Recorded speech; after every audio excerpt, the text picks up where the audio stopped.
Hello guys, नमस्कार सभी को। कैसे हैं सब लोग। तो आज का ब्लॉग स्टार्ट होता है सीधा रूम से और बस अभी बेड पे आके बैठे हैं। मैं आज का जो ब्लॉग है वो स्टार्ट कर रही हूँ रात से। लोग सुबह से ब्लॉग स्टार्ट करते हैं, मैं रात से स्टार्ट कर रही हूँ। रात का टाइम हो रहा है, सोने का टाइम है, सब ने डिनर कर लिया है और दिशु अपना होमवर्क लास्ट निपटा रही है, उसके बाद वो आके लेटेगी। और दिशी के पापा की तबीयत पहले से बेटर है क्योंकि डायलिसिस हो गया है आज, तो आज की डायलिसिस के बाद उनकी तबीयत अभी ठीक है। और बस यही है प्रेयर भगवान से कि उनको ठीक रखे, उनकी तबीयत ठीक रखे, क्योंकि उनकी तबीयत ख़राब होती है ना तो हमारे घर में सब कुछ डिस्टर्ब होता है और सब डिस्टर्ब हो जाते हैं। सबका दिमाग ख़राब हो जाता है, किसी चीज़ में किसी काम में और लगता ही नहीं है, क्योंकि मतलब ऐसा लगता है ना कि परेशान हो रहे हैं, बीमार हैं, तो उस वजह से तकलीफ़ हो रही होगी, कोई परेशानी हो रही होगी, तो हम लोगों को भी बहुत बुरा लगता है इस चीज़ को लेके। आपकी फैमिली में कोई भी बीमार हो, आपकी फैमिली का कोई भी मेंबर, तो बहुत बुरा लगता है। जब तक वो ठीक नहीं हो जाए अच्छी तरीके से, तब तक किसी चीज़ में मन नहीं लगता। कोई काम, कोई रेगुलर जो काम अपन करते हैं या जो रेगुलर लाइफ चलती है उसमें मन लगता ही नहीं है। तो एक्चुअली में हुआ क्या है, हुआ ये है कि उनकी मुझे ऐसा लग रहा है कि उनकी बॉडी में, हम लोग एक्चुअली 6 साल से डायलिसिस करवा रहे हैं और 6 साल में हमें सारी चीज़ें पता रहती है कि कब क्या हो रहा है। तो जब कभी कभी क्या होता है ना, पानी यहाँ चेस्ट में भर जाता है, तो चेस्ट में पानी जब भर जाता है तो आप उसका वेट का एनालाइज नहीं कर पाते। हमेशा बॉडी में से, जो किडनी पेशेंट्स होते हैं उनकी बॉडी में से पानी अकॉर्डिंग टू वेट निकलता है, जो उनका वेट होता है, ड्राई वेट, और जो उनका पानी के साथ का वेट होता है। तो जब भी डायलिसिस करवाने जाते हैं हॉस्पिटल में, जब डायलिसिस रूम में एंट्री होती है तो सबसे पहले वेट लिया जाता है। तो वेट मशीन में जितना वेट, तो एनालाइज़ नहीं कर पाते कि आपको पानी निकलवाना कितना है। कभी कभी ऐसा हो जाता है, क्यों? क्योंकि कभी अगर चेस्ट में पानी भर जाता है तो आपका जो वेट है, बॉडी का जो वेट है, उसमें समझ में नहीं आता कि उसके अकॉर्डिंग आपको पानी कितना निकलवाना है।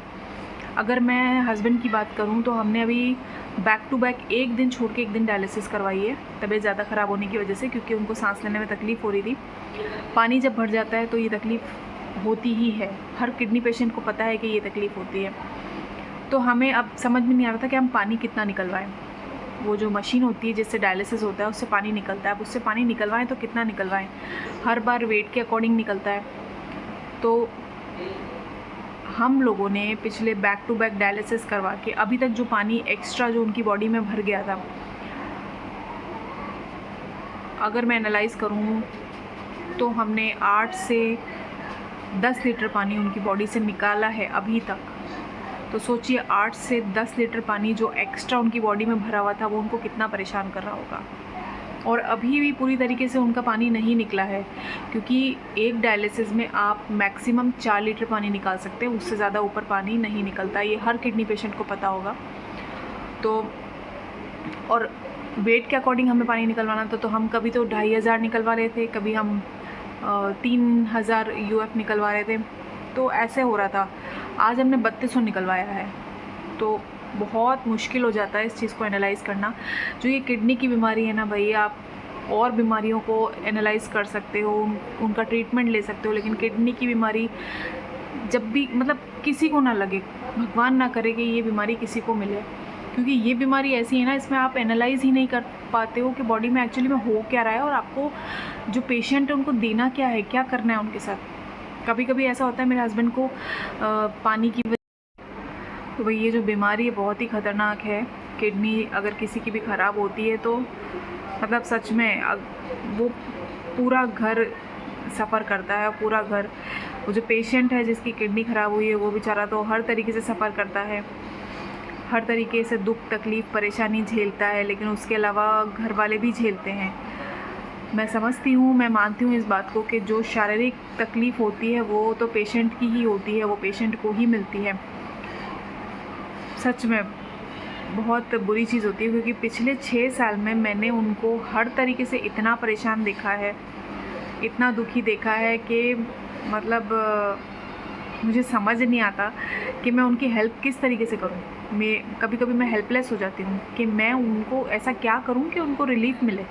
कई बार मेरे साथ ऐसी कंडीशन हो जाती है, रात में 2:30 बजे, 3 बजे, 4 बजे, मतलब उनको जब सांस लेने में तकलीफ़ आती है तो परेशानी होती है। तो मुझे उस समय एनालाइज़ करना मुश्किल हो जाता है कि अब मैं यार ऐसा क्या करूं जो इनको सांस में तकलीफ़ नहीं हो। तो हमारे पास एक बीट एक्सपी है, मसाजर है, तो मैं उनकी पीठ पे नीचे की तरफ वो मसाजर घुमाती हूँ। जब भी उनको सांस लेने में तकलीफ़ होती है तो उनको लंग्स में थोड़ा सा रिलीफ मिलता है। अब मैं आप लोगों के साथ कल जैसे ही मुझे मौका लगता है आप लोगों के साथ सारी चीज़ें शेयर करूँगी जो भी किडनी पेशेंट्स के लिए असेंशियल होती है, जो उनके लिए ज़रूरी होती है और किडनी पेशेंट्स के घर में वो होना ही चाहिए। तो जो भी नए नए किडनी पेशेंट्स हैं या जो मेरा ब्लॉग देखते हैं, किसी की भी हेल्प हो इस चीज़ से तो मुझे बहुत अच्छा लगेगा, क्योंकि मैं समझ सकती हूँ और मैं बहुत अच्छे से समझती हूँ इस बात को कि किडनी पेशेंट्स के घर में जो लोग रहते हैं या जो लोग उनका ध्यान रखते हैं, उन लोगों के लिए कितना कॉम्प्लिकेटेड हो जाता है, या किडनी पेशेंट के लिए खुद के लिए कितना कॉम्प्लिकेटेड हो जाता है सिचुएशन को हैंडल करना, या अपने शरीर को मतलब बैक टू नॉर्मल लेके आना। नॉर्मल तो खैर ये लोग होते ही नहीं है, इनकी किडनी ख़राब होने के बाद इनकी लाइफ बिल्कुल डिफरेंट ट्रैक पे चली जाती है। लेकिन एटलीस्ट ये तो होना कि शारीरिक तकलीफ़ जो होती है वो कम हो, उसको हम कम कैसे कर सकते हैं, या हमारे घर में क्या क्या चीज़ें ऐसी अवेलेबल हमेशा रहनी चाहिए किडनी पेशेंट्स के घर में जो उनके लिए बहुत ज़रूरी है और आपके घर में वो होना ही चाहिए। मैं आप लोगों के साथ शेयर करूँगी वो चीज़ें जिससे उनको रिलीफ भी मिलता है और उनके ट्रीटमेंट में भी वो चीज़ें ज़रूरी है।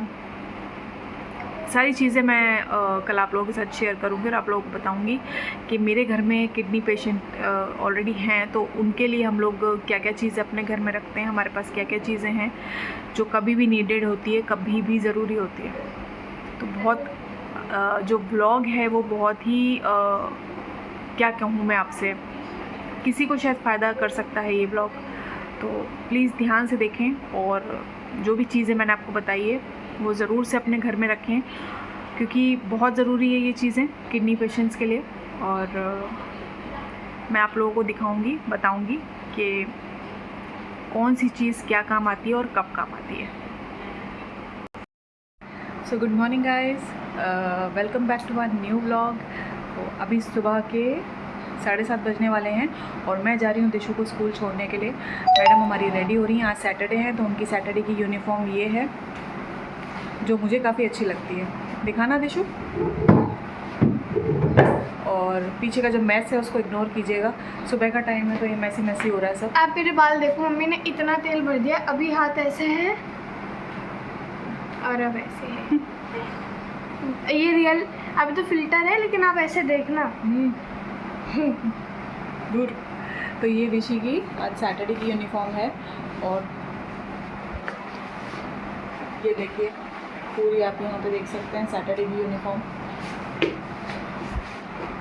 तो आर यू रेडी? चले? हाँ, आज तो 12:40 पे छुट्टी होगी हर सैटरडे को जल्दी छुट्टी होगी इनकी। तो आज मुझे ऋषु को जल्दी लेने जाना है, तो इसको छोड़ के आने के बाद मुझे भी अपने काम सारे जल्दी निपटाने, क्योंकि आज घर में सबका फास्ट है और अष्टमी है तो आज सबका फास्ट है।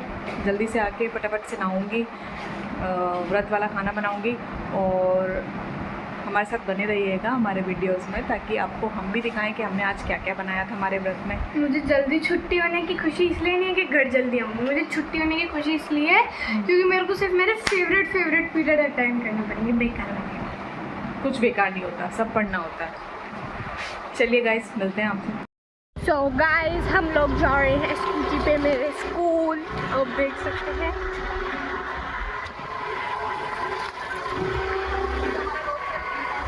तो रोज़ का है लेकिन पीछे छूटा हुआ घर और जल्दी आने की खुशी, नए स्कूल की खुशी, अच्छे टीचर्स की खुशी वो अलग ही होती है। वो सिर्फ मैं और नए बच्चे समझ सकते हैं, और कोई नहीं समझ सकता। आप समझ सकते हो क्योंकि आप भी तो गए होगे ना नए स्कूल में। आपको पता है आपका स्कूल यहाँ से कितने किलोमीटर है? 5। और पहले वाला कितने किलोमीटर था? 10। 5 पूरे 5 किलोमीटर का डिफरेंस है।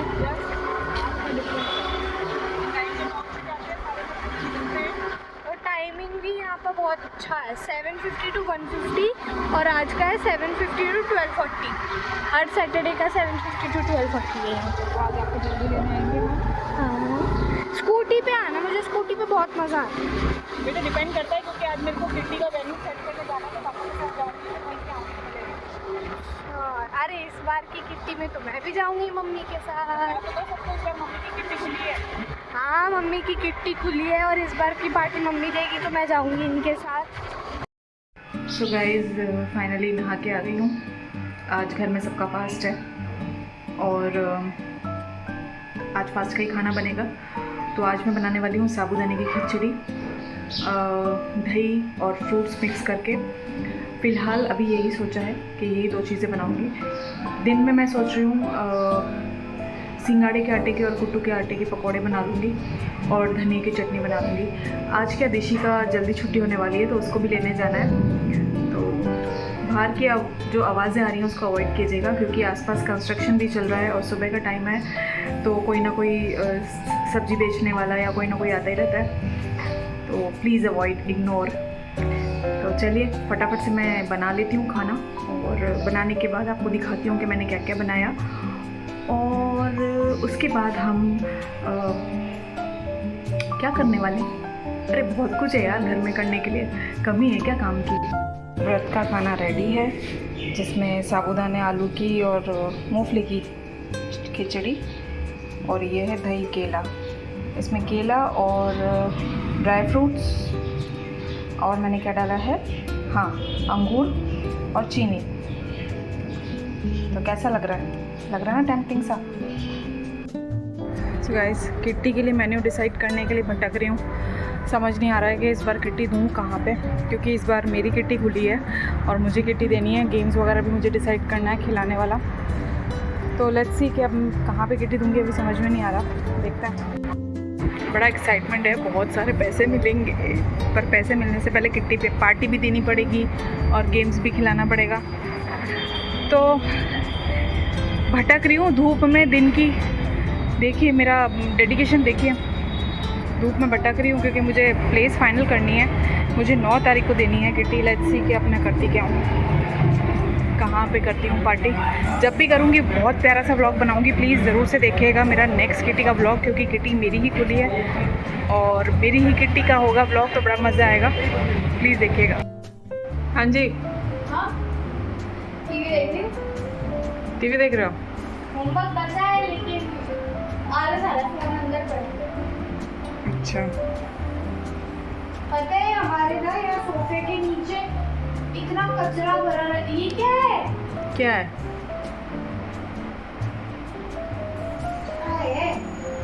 क्या है? कंघी? कब की घुसी हुई है उसके अंदर? घुसाई होगी, मैंने ही घुसाई होगी। हाँ तुम्हारे ही काम है ये। और कुछ और क्या है? जल्दी क्या है? और रिंग और क्या? और 5 रुपया। और वो 10 रुपए और रुपया।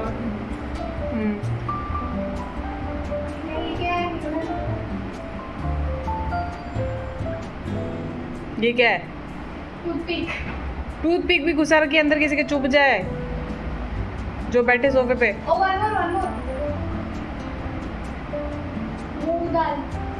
मूंग दाल अंदर। दिशु तुम महान हो, तुम महान हो। अरे मुझे पता है और किसी के काम नहीं, तुम्हारे काम है ये सारे। ये क्या है? छोटा सा पेंटिंग ब्रश। वाह, सब कुछ ही तुम यहाँ पे डाल दो सोफे पे।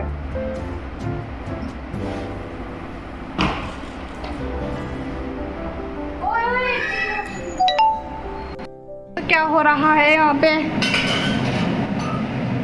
क्या हो रहा है? यहाँ पे सब पूड़ियों के पैकेट्स बना रही हूँ मैं और कच्ची बस्ती हमारे आसपास जो भी हैं तो वहाँ पे जाके हम कन्याओं को खाना खिला के आएंगे। तो थोड़ा इसकी चिमनी की वॉइस डिस्टर्बेंस हो रही होगी, बट चिमनी जलानी अभी ज़रूरी है। ये मेरे को मिल सकता है क्या? नहीं ये अभी नहीं बेटा, अभी कन्याओं के लिए बाद में बचेगा तो आपको मिल जाएगा। मैं नहीं हूँ तो आप अभी बाहर से लाई हो ना जाके। ठीक है। पैकेट्स बना रही हूँ मैं, देखो चना, हलवा पूरी और ये 10 का नोट इसमें जाएगा। ऐसे पैकेज बनेंगे 15 से 20। जब हम बाटी आएंगे उसको जाके ये ऐसे बनेंगे। ये थैली कहाँ से मिली? वहीं पे थी, आपको दिखती नहीं है एक्चुअली में। हो गई 11 हो गई। ओके, कितने सारे पैकेज बन रहे हैं।